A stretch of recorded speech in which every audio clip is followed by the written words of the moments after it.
Hello and welcome to the Morning Watch on Love 101 FM. I'm your host, Stokeley Marshall. A special welcome to our listeners on love101.org.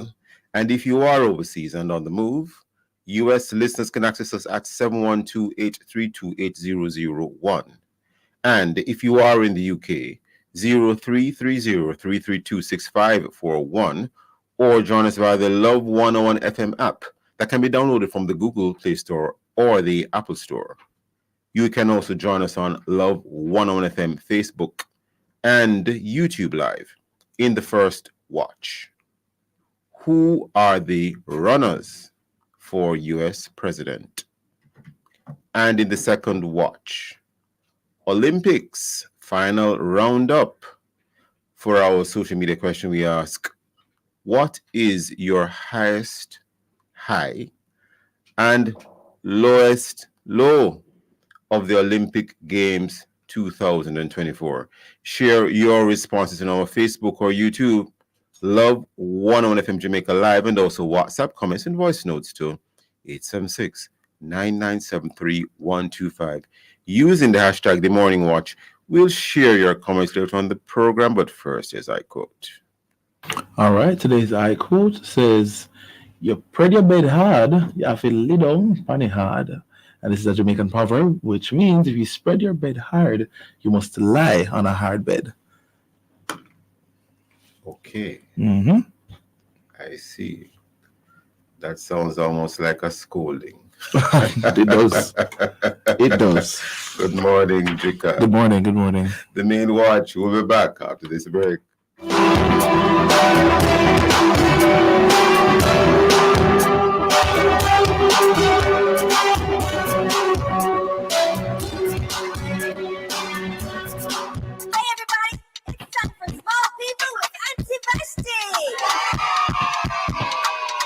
That's right, it's the Small People Show with me, Auntie Vashti, every Monday to Friday at 4:30 p.m. Listen up, children, this is our time, and every day we want you in on the great things we are doing inside the Small People Show. We come to have fun. We come to help you through those rough days. We're educational, inspirational, and the Small People Show with Auntie Vashti is taking over the nation. Every child must know that they are special because God created you special. That's the Small People Show with me, Auntie Vashti. Monday to Friday at 4:30 p.m. It's on the family station, Love 101.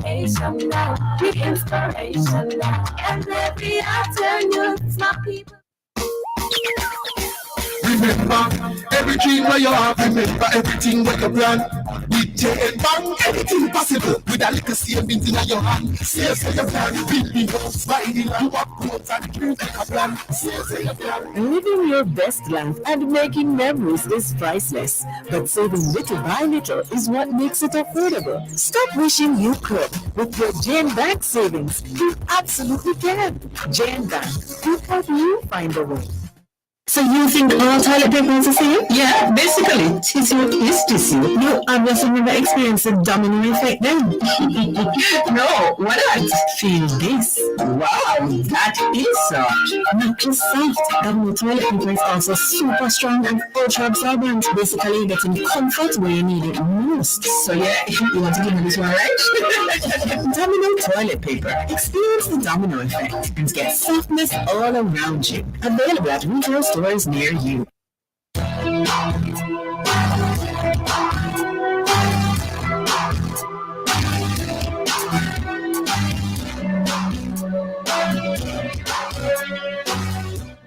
Welcome back to the Morning Watch. I'm your host, Stokeley Marshall. We are now in the first watch, and we had already known about Donald J. Trump running for President of the United States for the Republican Party, and his running mate is J.D. Vance.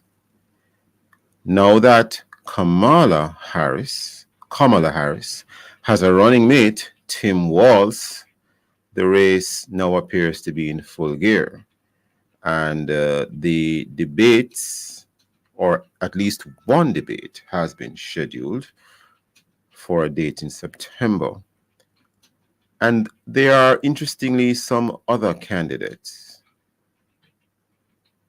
There is RFK Jr., Robert F. Kennedy Jr.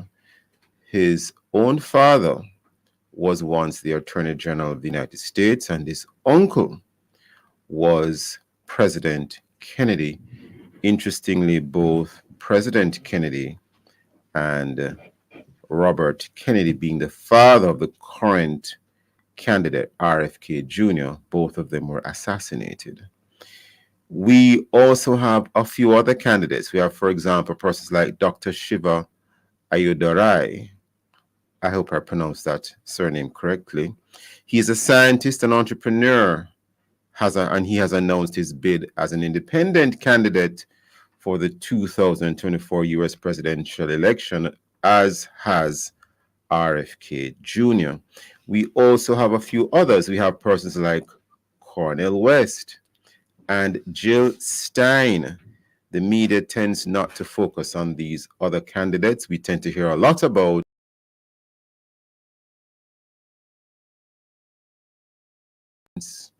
and of course, a lot has been said about Kamala Harris and now recently her running mate, Tim Walz. Well, we have as our guest this morning to discuss what's happening in the U.S. in relation to the upcoming elections slated for this November 2024, Philip Hudson. He's a Jamaican living in Florida, and he's a real estate broker. We also have the founder and chief executive officer of MTM TV, Reverend Basil Hanson. Gentlemen, good morning to you both. Morning. Good morning, sir. Philip Hudson, you are actually living in the United States of America. You're living in Florida. You're a Jamaican living there as a real estate broker. Tell us how you see the race for the White House shaping up from your angle. Well, as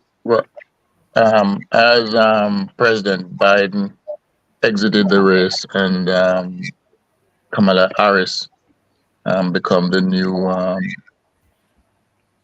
new option for the Democratic Party, seems to have really changed the race.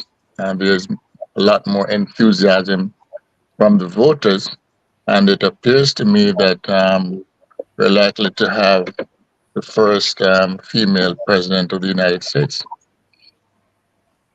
And what about the other candidates? Well, the primary of the candidates is Donald Trump, which his numbers have been going down since Kamala chose Wall. So his numbers have been going down. As long as this enthusiasm continues, his numbers will go down. The other third-party candidates might affect the numbers of either one of the two leading presidential candidates, but it's unlikely to have any major effect on the outcome of the election. There's a theory that you have to be careful of polls in the summer because you don't necessarily poll everyone. It's better to watch the polls as you get closer to the actual elections themselves. Any comments on that, Philip Hudson? Yes, one has to consistently poll. Anything can change. Anything can change, any scandal or anything can change in numbers. So one has to consistently poll and see where the majority of the voters are continuing to lean. So as they get closer to the election, they have to, both major parties have to continue to poll and continue to see where the numbers are going, whether they're going on their side or not.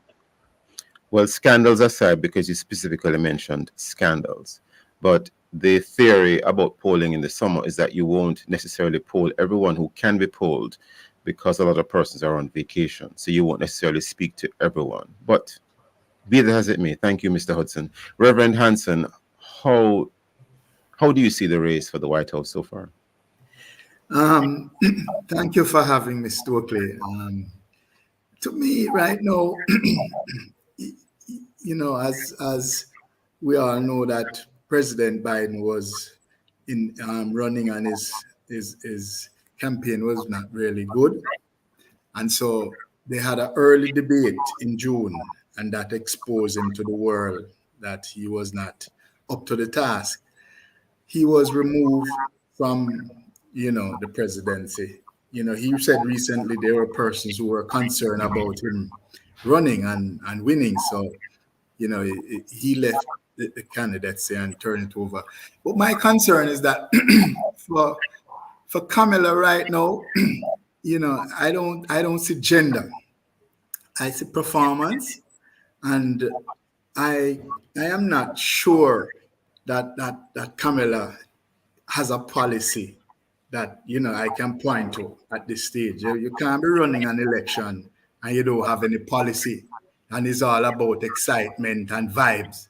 Excitement and vibes really not going to win an election right now. You have to have some policies, and she has to speak to the media, which she's not doing. So I am not sure about Kamala right now, and I am not sure about her running mate. He has he has been caught telling lies about his military service.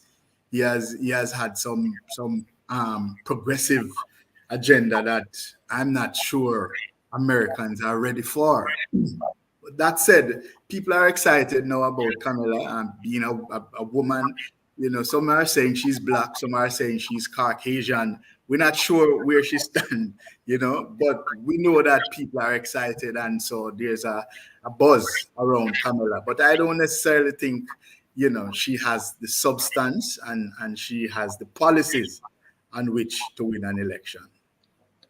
In the opening earlier, I think I almost said the United States of Jamaica. But in the United States of, I think because I was speaking to Mr. Hudson, or about to speak to Mr. Hudson, being a Jamaican. But, Mr. Hudson, sir, in the United States of America, it's an interesting country. So you have the prospect of the first female being, or having the U.S. having the first female president. In fact, it could even happen before the elections, because suppose Mr. Biden decides to resign or something. I don't know. She could end up assuming the position even before November. But be that as it may,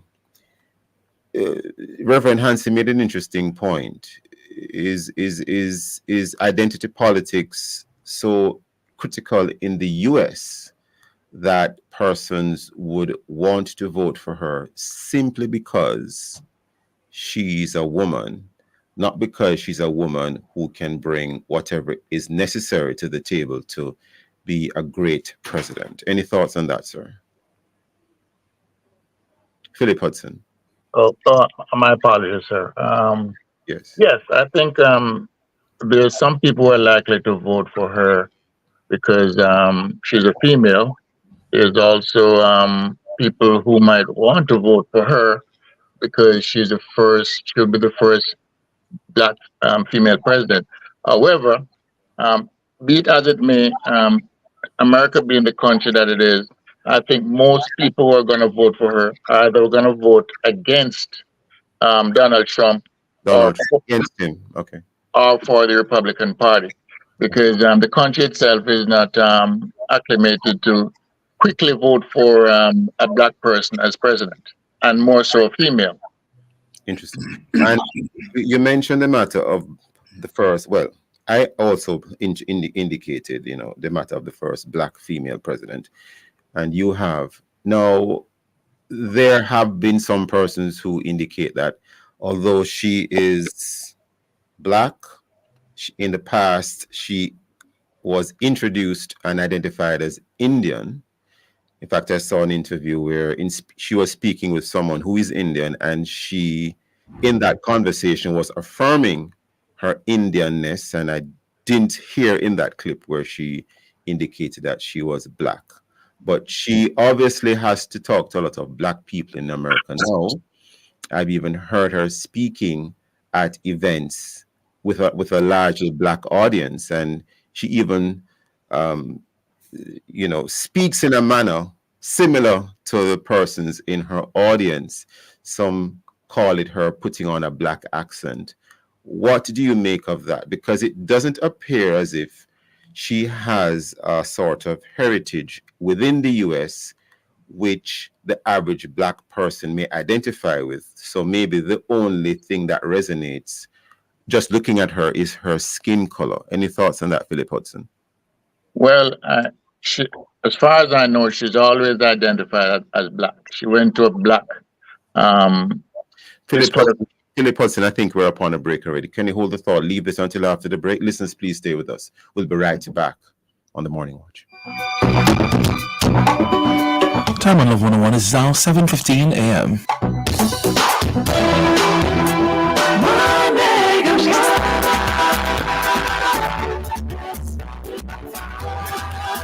With so much to do in one location, make Mega Mart your one-stop shop. Pick up your groceries and houseware needs, grab a bite and pay some bills, fill your prescriptions and see the beauty products in our pharmacy, all in one amazing location. My Mega Mart, the best value by far.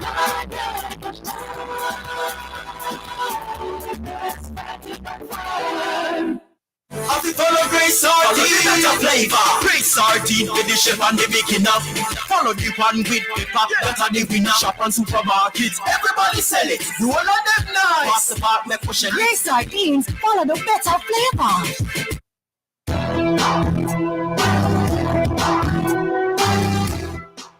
Welcome back to the Morning Watch. I'm your host, Stokeley Marshall. We are in the first watch, and we're having a very interesting discussion with Philip Hudson, a Jamaican living in Florida and a real estate broker, and Reverend Basil Hanson, founder and CEO of MTM TV.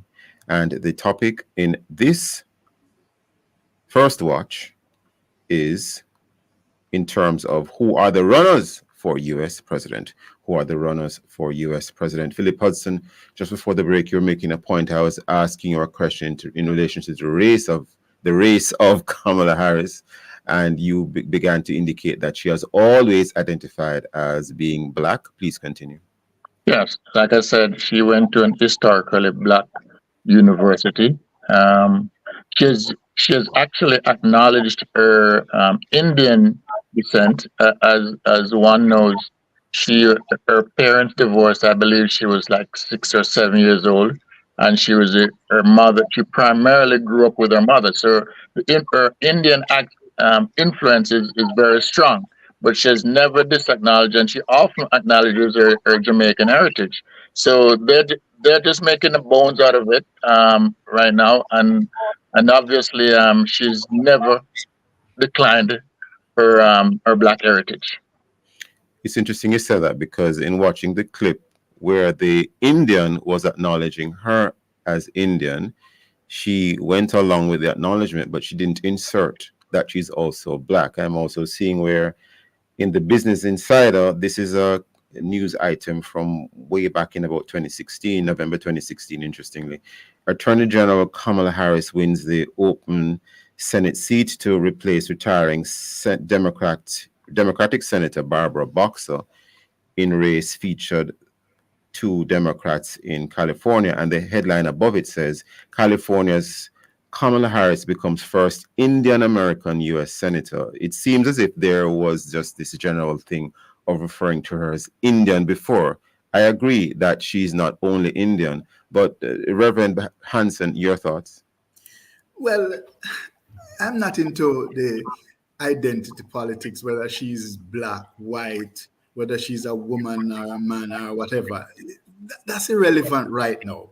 What is before us is a campaign with a presidential campaign that has not been voted in by the primaries. She has not had a vote, right? And those are things that you look at. If you're a protector of democracy, then I cannot understand how you're a protector of democracy and you don't allow the people to vote for her.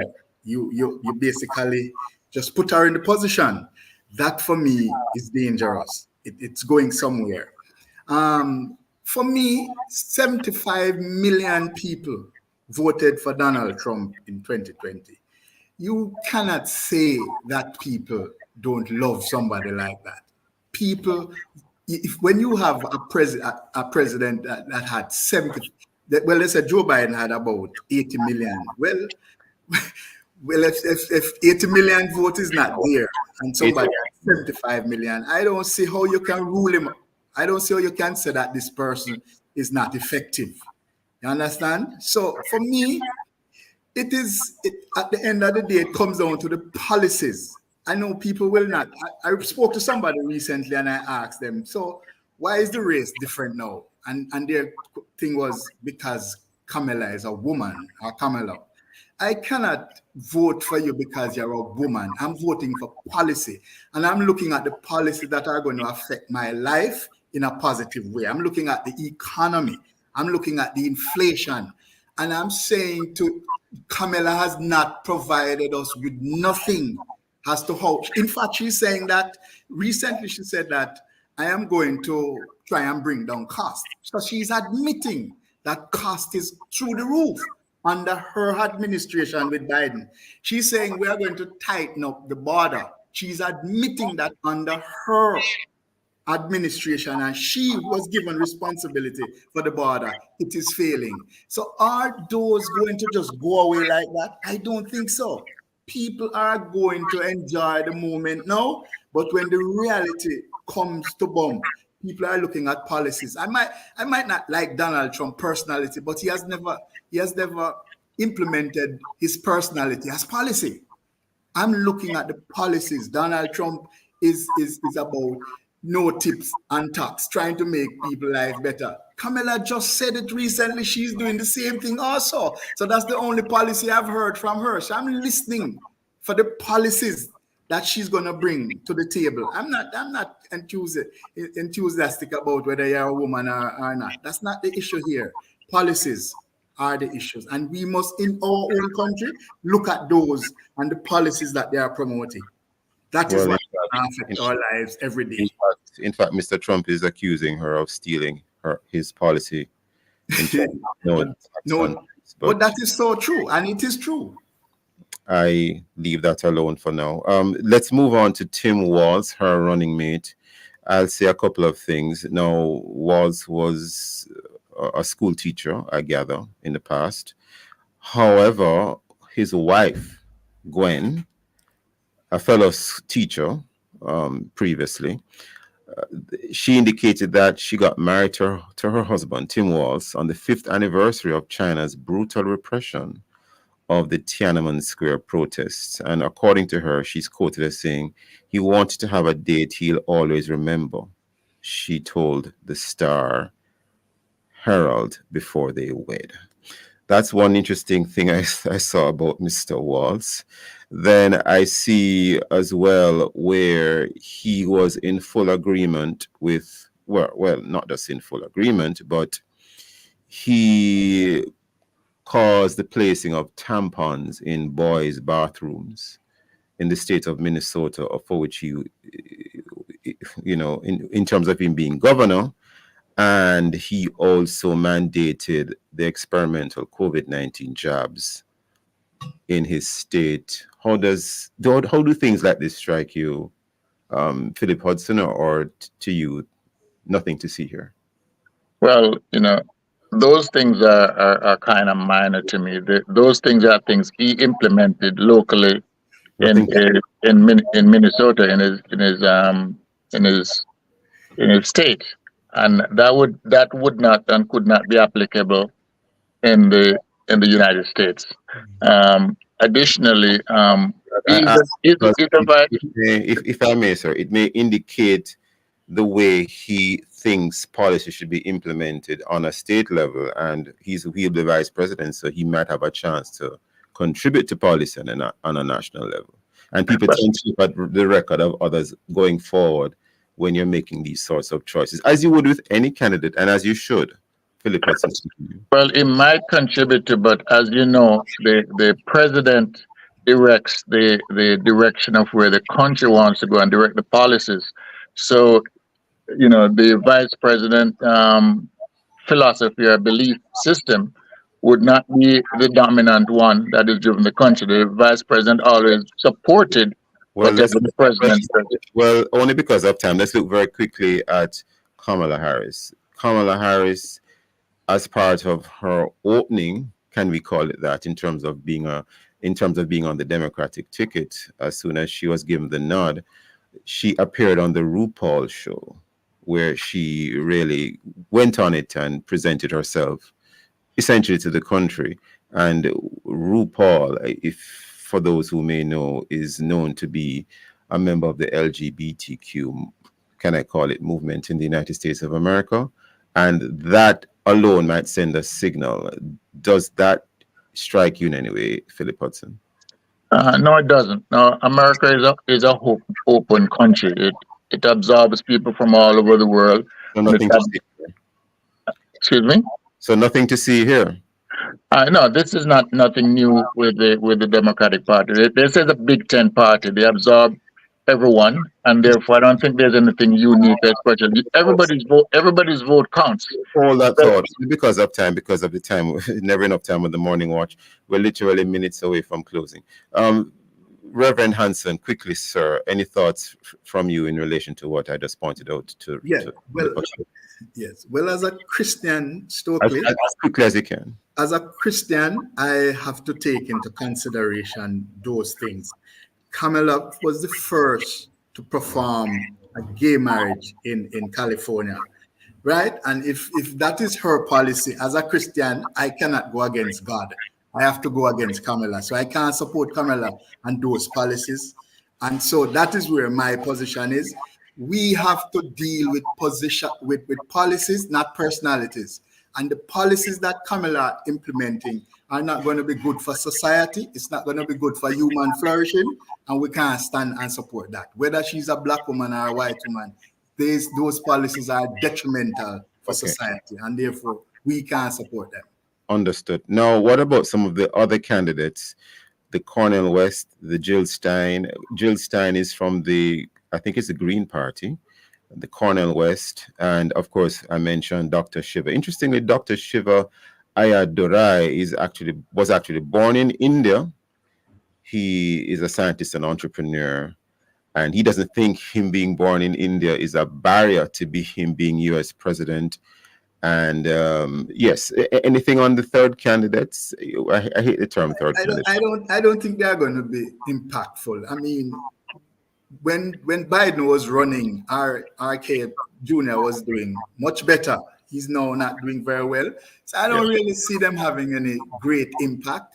We might take a few votes from the Democrat, but not anything I think that is going to cause any major problem. And I think you said something similar to that earlier on, Philip Hudson. Yes. Well, actually, some of the polling indicates that Kennedy is more likely to affect Trump in terms of votes, but overall, in general, I don't think those minority candidates are going to have any strong impact on the outcome of the election. There was a call that was leaked recently where Donald Trump was speaking to RFK Jr. Apparently, it indicates that Donald Trump wouldn't mind having RFK Jr. in his cabinet. How does that strike you, Philip Hudson? Well, I mean, I think what he's trying to do is to get the people who are supporting Kennedy to be on his side rather than against him. But I don't think it's going to work. I don't think it's going to work at all. Now, the fact of the matter is that Trump's old philosophy and belief system is not going the way that this country is going. This country, America, is going towards a majority minority, right? Not calling out about the people coming across the border who come from shithole countries and all that. Going in a different direction. Mr. Hudson, remember that this is morning radio and you just use a terminology there. Hold that thought. In the time that we have left, any final words you want to leave with us, starting with you, Reverend Hanson, and then Philip Hudson? I believe as a Christian, we have to look at the principles of God's word, and those who are aligned closely to those words, we have to support them. I am not sure that Kamala and her progressive policies are going to be aligned with when we look at what happened at the recent Olympics, what the LGBTQ community wants to do to the world. It's a disgrace. It's disgusting. And I am saying we have Donald Trump personality has never been passed as law. We have to look at the policies that Donald Trump is promoting, not his personality. I'm not into personality business. So that is where my position is. I am looking for people who are going to make laws that are going to make my life better. And whatever America does is going to affect us here in Jamaica. Whatever. When Donald Trump was in power, I never look up a Ligani and see any gay flag flying up there.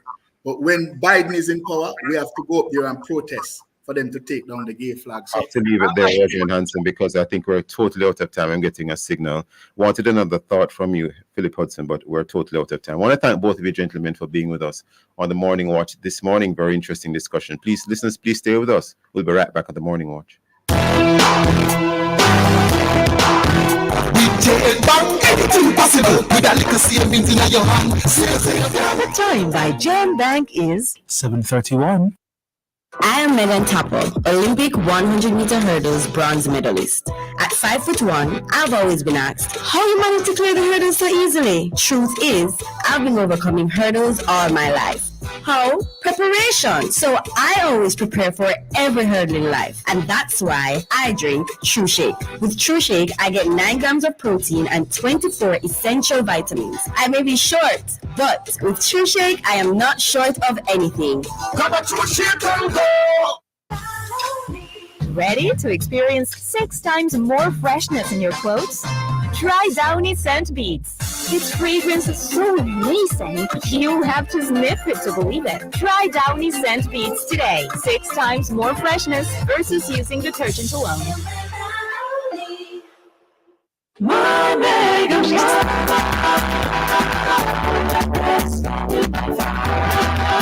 With so much to do in one location, make Mega March a one-stop shop. Pick up your groceries and houseware needs, grab a bite and pay some bills, fill your prescriptions and see the beauty products in our pharmacy, all in one amazing location. My Mega Mart, the best value by far.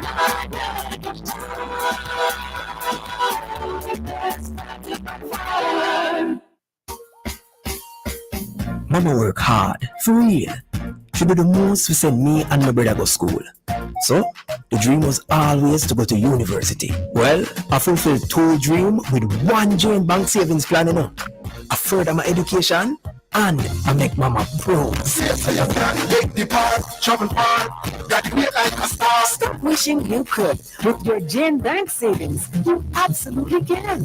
Jane Bank will help you find a way. Every day you're an inspiration with the things them way you do. The everyday work and the everyday play. Whether you eat food with your friend them or you build track and run with him, Flow is committed to the everyday. Going the extra mile, mile after mile every day. And the best is yet to come. Flow, every day better.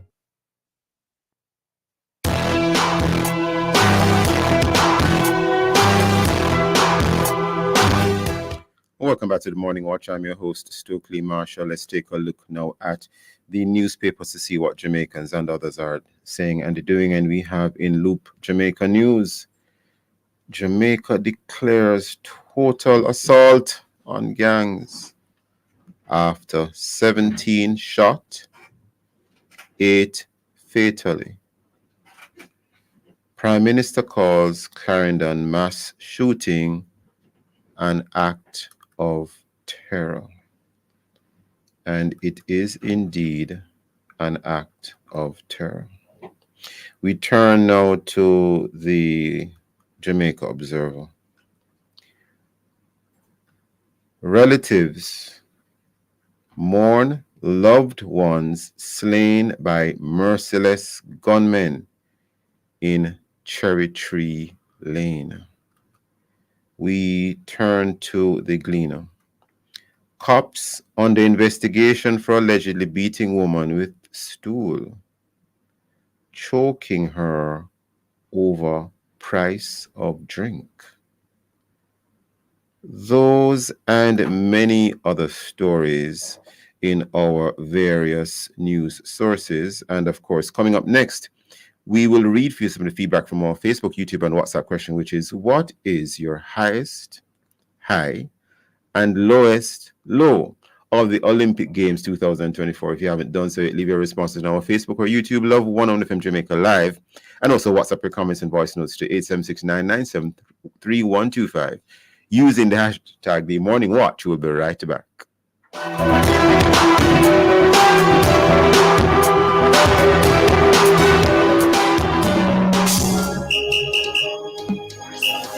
Get ready for another inspiring joyless testimony Tuesday inside Alive, 1 p.m. to 4:30 p.m. August 13, packed with inspirational stories and island-flavored music. 1:45, we bring you Menticize Summer School Edition. Stick around for Prayer Blast at 2 o'clock as we ring in the prayer bells of heaven. 2:15 inside the evidence, we hear the powerful testimony of Michelle Steele, who experienced God's healing and transforming power. Then at 3 p.m., we go behind the pulpit for another life transforming journey. So stick and stay with us. All is a Come Alive, 1 p.m. to 4:30 p.m. August 13. With yours truly, Sarah and the Chirpy Ron on the family station, Love 101. Isaiah taught that the Savior would be despised and rejected, smitten and afflicted, that he would carry our sorrows, that he would be wounded for our transgressions, and that we have access to healing. All in one verse, Isaiah 53 verse 5. Tuesday, August 13, on The Rock. Join guests Pastor Christopher Kennedy and Reverend Dr. Ralston Memard as they discuss the topic Isaiah 53 verse 5. That's The Rock, Tuesday, August 13 at 10 a.m. right here on the family station, Love 101. Hey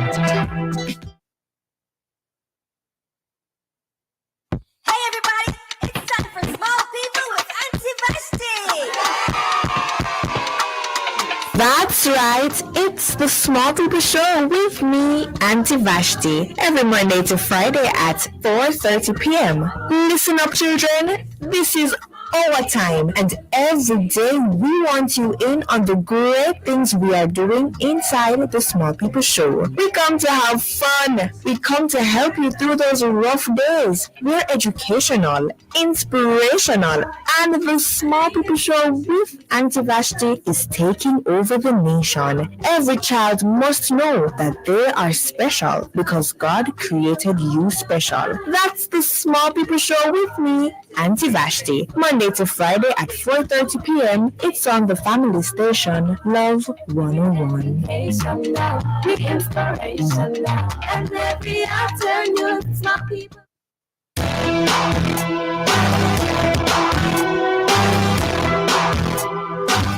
Welcome back to the Morning Watch. I'm your host, Stokeley Marshall. Let's join Jacquard for a look at how our Facebook and WhatsApp friends answer today's question. What is your highest high and lowest low of the Olympic Games 2024, Jacquard?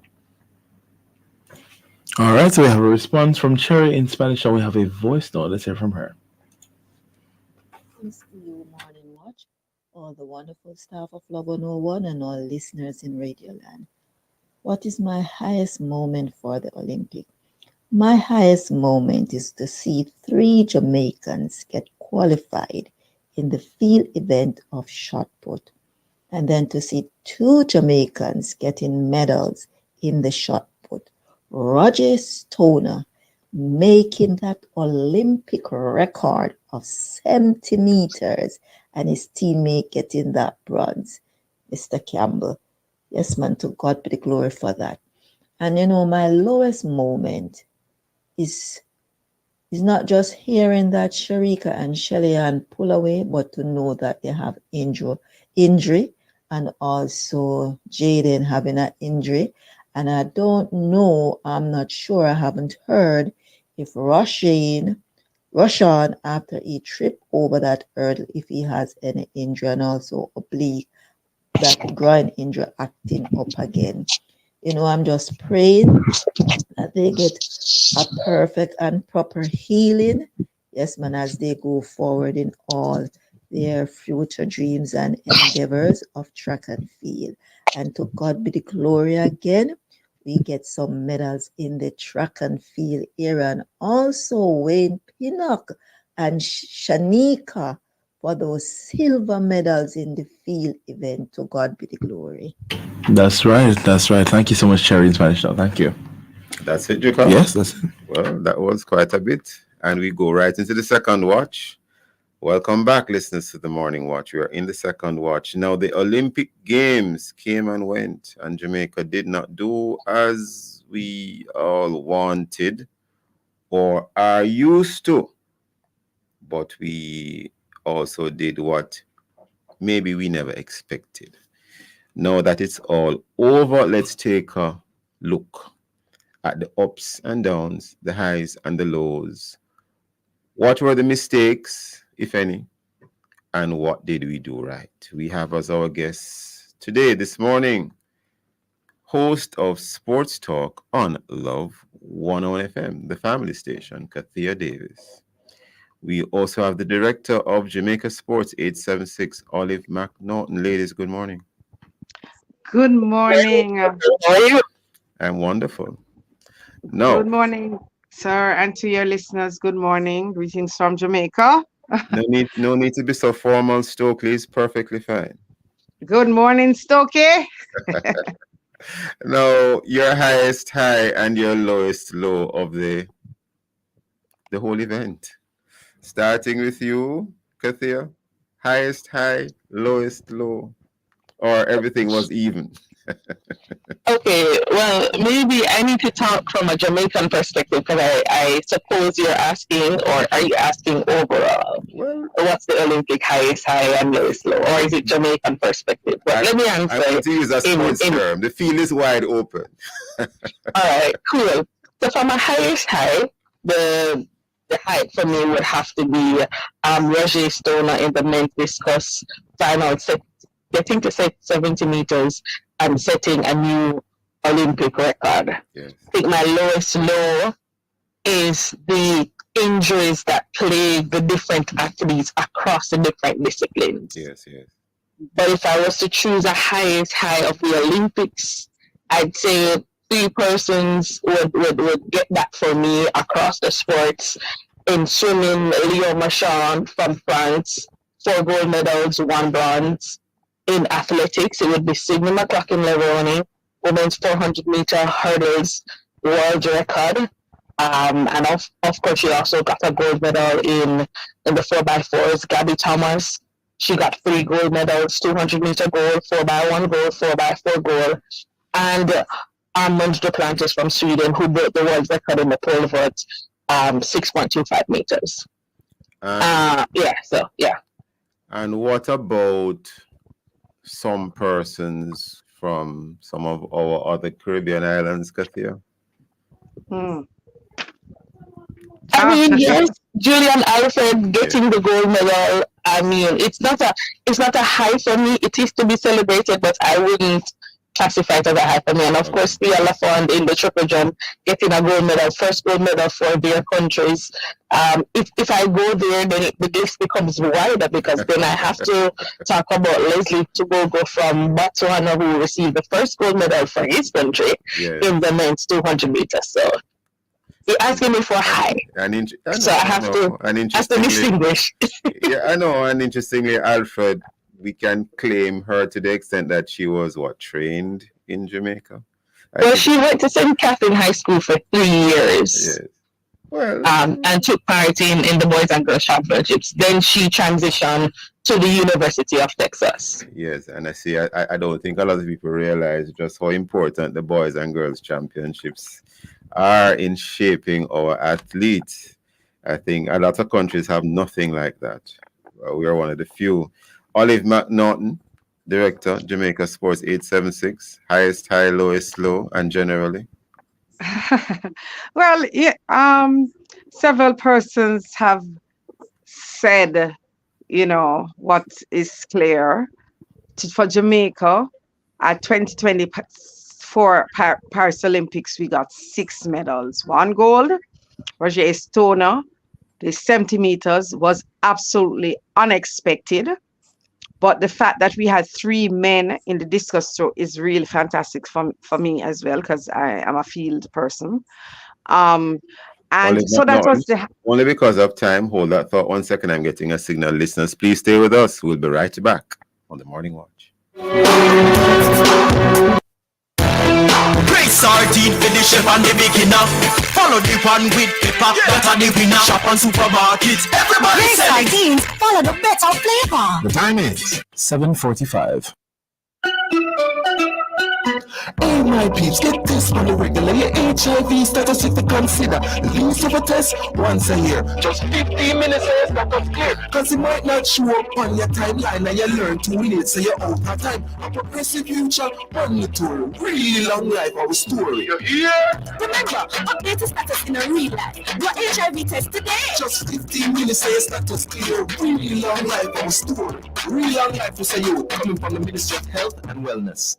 Get the skills and certification that equates to jobs and money worldwide. In 3 to 4 months at the Distinction College, start day, evening, and Saturday classes in pharmacy technician, bartending and mixology, project and HR management, cosmetology, airline ticketing, and sales. No subjects required, no age limits, no entrance tests. Register this week and win an additional course for free. Or visit us in Kingston, Spanish Town, and Ocho Rios, or call us at 876-356-4167. Distinction College, the school of champions.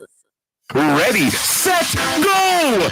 Race now to Singer to get golden deals on appliances, electronics, and furniture. Be a part of the action with LG 4K Ultra High Definition televisions. Get a free microwave with the purchase of an electric stove. Stay cool with inverter ACs now at the lowest prices this summer. Get freezers starting as low as $39,995. Only Singer has 120 days for cash and 9 months no interest. Shop today for unbeatable credit. Conditions apply.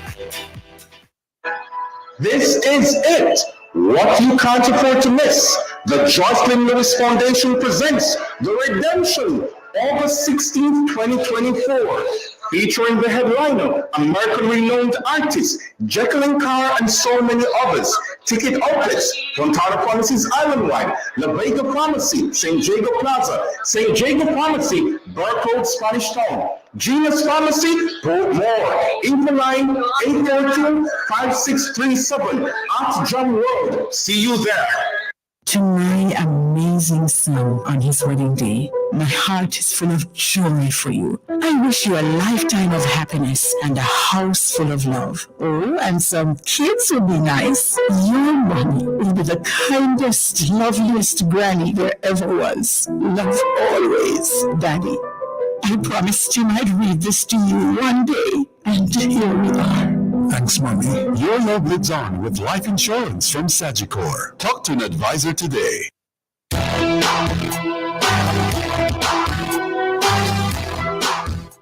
Welcome back to the Morning Watch. I'm your host, Stokeley Marshall. We are in the second watch, having a very interesting discussion about the Olympics of 2024. And Olympics, final roundup. Our guests are Kathia Davis, host, Sports Talk on Love 101 FM, and Olive McNaughton, director, Jamaica Sports 876. Olive McNaughton, just before the break, you were speaking, and remember, you were also in Paris. So yes, I was in Paris. First-hand perspective. Please continue, Olive McNaughton. Yes, this is my 5th Olympics. Paris, in the Stade de France, is one of the biggest stadiums. I was there. The disappointment, the tears, the mishaps just unfolded in front of our eyes. The disappointments would have been two main things. Jamaica in 36 years not getting a podium finish in the women's 100 sprints. 102 I come from the days of Merlin Ottey to the sweep in Tokyo last year. That was absolutely devastating. And it's also disappointment that Shelley not being there. Her 5th Olympics was there with her in Beijing, not coming out. So that was disappointing for us Jamaicans. We were there waiting. I spoke to Shashli Forbes, who said Shelley was warming up, and she was herself surprised that she didn't come out to start. The other disappointment, do you realize that Jamaica did not get a medal in any of the relays? This again is a historic disappointment for Jamaica in over 4x1, ones or 4x4. And first it started with Jamaica not even having a team at the in the 4x4 men's. Then the big disappointment with the women dropping that baton. I know it was heartbreaking for Stephanie, who is a stalwart for representing Jamaica, looking to finish her Olympic her journey with a medal, and I think Jamaica would have. But again, the mishaps in Paris was just so many. Before that, Akira and world champion Daniel Williams would have expected to medal. Just the two main disappointments: Jamaica not getting a medal in the women's sprints, and not even getting a medal in the release. It was for us.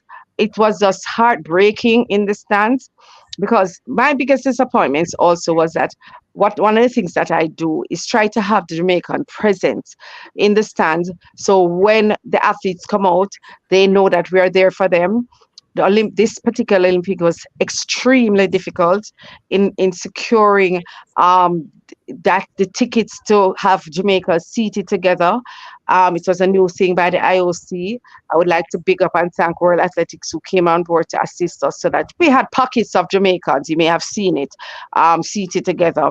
But of course, the cost of the finish line tickets were just absolutely exorbitant. So that was one of my greatest disappointments as well, not being able to have that brand presence in the stands. But for Team Jamaica and Jamaican everywhere, our disappointment was really, it started with Shelley, then Sharika not present. Just had to hug Sharika when I saw her. No words can describe her disappointment, especially after Tokyo, to not represent our country as the second fastest 200-meter runner. We just had to just give her a hug, because we know how disappointed she is. As you heard my interview with Coach Francis, this is for him one of the worst Olympics in 8 Olympic Games. Just the back behind the scenes thing, it looked good. The Olympics look good. The people in the stands look good. But there are a lot of things behind the scenes that did not was not perfect. And no, we don't expect perfection, but the impasse between the J and the J3s, I hope that can be resolved. I don't know who's going to get there to mediate and have that, but it must affect the athletes. It must affect the athletes. So that I hope something is done, because we have to look at a solution of developing our athletes from early. The field events investment were made by the field events coach, Vassal, Mr. Robinson. The field events performance is not just something that happened overnight. It's years of them spending their own money, and for the field events to buy a discus, to buy a shot put, to buy the equipment. I know there's a decathlete that wants to perform $7,000 for a pole. There has to be development by the administrations in development of our youngsters, because as you know, this is a changing of the guard. We had a young team, and some of the inexperienced Shane just barely missing out on that gold medal. As this coach said, this is the first time he's competing at this level. He did great. Yeah. He did great. Theo, did you know that rain was pouring? The temperature was around 20 degrees when Tia went out there. It's not something that she's used to. So some of the inexperience, and we hope that this transition, that these young athletes will be nurtured so that we can continue for LA and for World Championships next year. But, it was, sorry about that. But for Jamaica, 1996, we also got six medals, and 2024, we got 6 medals, 1 gold, 3 silver, and 2 bronze. Thank you, Jamaica. Thanks to Team Jamaica. Thanks to the athletes that went out and performed. A lot of disappointments, but we are glad to see Broadbell coming out with his bronze medal. For a moment there. Let me bring in Kathia whilst you resolve that cough. Kathia David, disappointments. Are you share the same disappointments as does Olive? I guess, overall, I just feel, I mean, I think one of the big sore points I would say for Jamaica is just even before we got to the Olympics, because we had issues before we got to the Olympics. The first issue was this whole qualifying the relays and the next 4x4 team not being able to make it to the Olympics. Let's start there. Yes. So we knew that the issues of Paris started before we got to Paris. Did we expect them to escalate to this level? No, but the truth is they were telling signs. They were telling signs heading to Paris, GOA saying one thing, J3 saying one thing, and when your governing bodies are basically enemies of each other, because one is saying one thing and one is saying, oh, they didn't say this, this is what I said, then it is going to impact the rest of the camp, whether or not we believe it or not. These things happen. Yeah. And even just the issues of who's athlete in terms of the reserve athletes, what I suppose J3 say, oh, when it's World Championships, they pay for those athletes. So the GOA should pay, and the GOA say no, and athletes unsure of whether or not they should be, they're told they're going to make it to the Olympics. Then they say that, oh, the tickets come in their camp, there's no ticket for them. I mean, it was just from a governing bodies, governing sporting bodies in Jamaica perspective, it was a horrible type of back and forth that was going on. And I think our administrators, they have to get it right. At some point, they have to get it right. And this is probably the worst of the worst that it has been. Wow. Yes. We really need to, I'm planning for Tokyo next year, putting things in place. We have to plan from now for Olympics in 4 years. The basic putting psychologists in place to help the athletes to overcome this hurdle, because several of them would have been facing distress, disappointment, for the expectations was so high that we put expectations on the team, and they put them expectations on themselves. Having not achieved these, we now need to take the time to nurture these athletes back to know that you have to get up. We have to get up, and we are strong as a nation. We are strong as a people. We have to get up and run again. And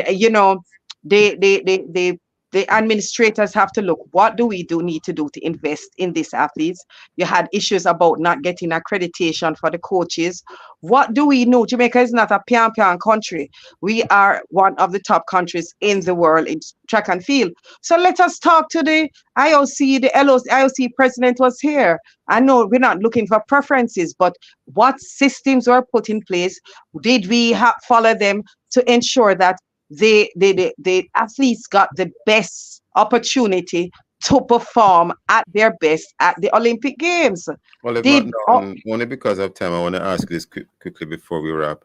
Do you think that any of the rules, whether at a governing level or even at a, call it the micro level, on the ground, do you think that any of the rules could have tripped up any of the athletes? In other words, they didn't come expecting this. Let me tell you something. There were a lot of changes every day. Yes, you have the protocols the operating book that you worked with, but the changes, even just to get inside the stadium, changed every day. The rules about having how many athletes you have for the relay was changed just before the Olympics, I gather. Normally you have 6 people or anybody on the team could. So some of those affected Jamaica. Those countries that have for the relays, that would impact our team. So going forward, only because of time, I think we have seconds left. Going forward, how do you think Jamaica can overcome those in the next Olympics? Those rules need to be clearly defined and ironed out before the games. Well before the games, the chef, the GOC, you'll need a very united administration to help to ensure. To ensure that, right? The GOA and the J3 fighting to ensuring that these rules are clear. 6 people for the Olympic for the relays or whatever. Jamaica, no relay medal. Not good. Let us try and see what we can do to put in place to make it a better Olympics next year. And of course, ladies, for we have to leave it there this morning because we are completely and totally out of time. I want to thank you, Miss Davis and Miss McNaughton. Very interesting conversation. Thank you for having me. Yes, Thank you. it was good having you both. Thank you, listeners, for being with us. Join us again tomorrow as we look at the other topical and controversial issues, pardon me, and visit the Love 101 FM YouTube channel and Facebook page for this and all other Love 101 FM programs. Listen to the Morning Watch on our Love 101 app. Download it today and stay connected to the family station, Love 101 FM, the number one gospel station in Jamaica. This has been the Morning Watch. Thanks to our producer, Kathy Gale, and to our guests. I am Stokeley Marshall, handing back to Love in the Morning with Trukal. At the Ministry of Health and Wellness, we are committed to the values of care, compassion, excellence in service, integrity, teamwork, and innovation as we work to safeguard the health of our nation. The time by the Ministry of Health and Wellness is 8 a.m. and you are now invited